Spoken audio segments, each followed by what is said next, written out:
Let's begin by taking a look at the accounting equation.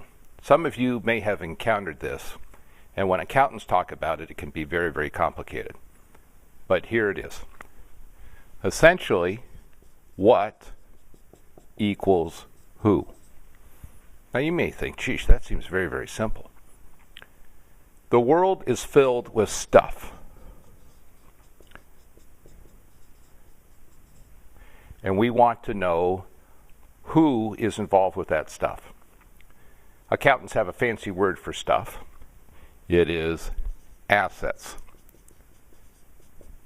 So we have assets, and we want to know who has claim to those assets. There are actually two different types of claims. For instance, if I'm taking a look at the assets of my company, there are other people's claims and my claims. Other people's claims also has a fancy word. It's called liabilities. So assets equal liabilities plus my claims. Remember, liabilities are other people's claims. We also have a more technical word for claims. They are called equities. So assets equal liabilities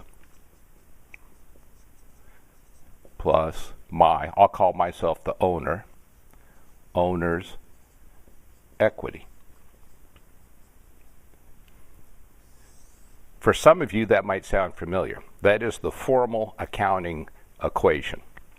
Assets equal liabilities plus owner's equity. But many students never get past trying to figure out that formula. Essentially what it is what equals who. You can imagine that this is just two different ways of looking at the same thing. In fact, instead of calling it an equation, it's really an equivalency. And that's the mathematical symbol for equivalency. It's looking at the same thing from two different places. For instance, my hand, you see 5 fingerprints. If I flip it over, you see 5 fingernails. If you didn't see 5 fingernails, something would be wrong.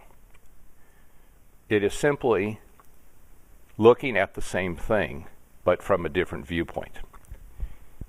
So when you take a look at assets equal liabilities plus owner's equity, you're essentially taking a look at what it is that we have involved, and who has claim to those assets. This is the foundation of accounting.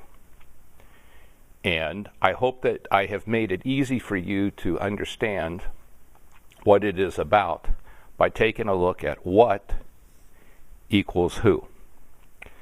And you will see that this balances. Balance is a very important word in accounting.